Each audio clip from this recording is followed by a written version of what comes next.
अस्सलाम वालेकुम रहमतुल्लाह। दोस्तों, हम कितनी ही इबादतें कर लें, कितने ही सजदे कर लें, कितना ही रोना धोना कर लें, कितनी ही दुआएं कर लें, कितने ही हज और उम्रे कर लें और कितना ही सदकात और खैरात कर लें साहब, हम कुछ भी कर लें, कोई भी चीज़ हमें नफ़ा न देगी अगर हमारी कमाई का रास्ता हलाल नहीं है और उसके ज़रिए से हमारे पेट में जाने वाला लुक़मा हलाल नहीं है। हदीस शरीफ में आता है कि हलाल रोज़ी कमाना फ़राइज़ की अदायगी के बाद फ़र्ज है। एक और हदीस में आता है कि रिज़्क़ हलाल कमाने वाला अल्लाह का दोस्त है। एक और हदीस में आता है कि अमानतदार ताजिर क़यामत के रोज़ अंबिया और स्वालिहीन के साथ होगा।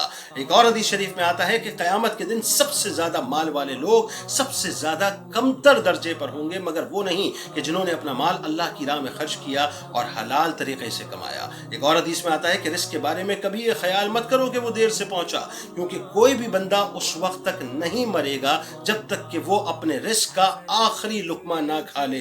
इसीलिए मांगने में अच्छा तरीका इख्तियार करो, हलाल लो, हराम को छोड़ दो। एक और हदीस में आता है कि लोगों पर ऐसा ज़माना आएगा कि आदमी को इस बात की परवाह नहीं होगी कि उसे माल कहाँ से मिला, यानी हलाल तरीके से मिला या हराम तरीके से मिला। एक और हदीस में आता है कि ये माल सरसब्ज और मीठा है और जिसने इसे हलाल तरीके से हासिल किया उसके लिए इसमें बरकत है। और कितने ही ऐसे हैं जो अल्लाह और रसूल के माल को हराम और नाजायज़ तरीके से हासिल करने वाले हैं, उनके लिए क़यामत के दिन जहन्नम की आग तैयार है।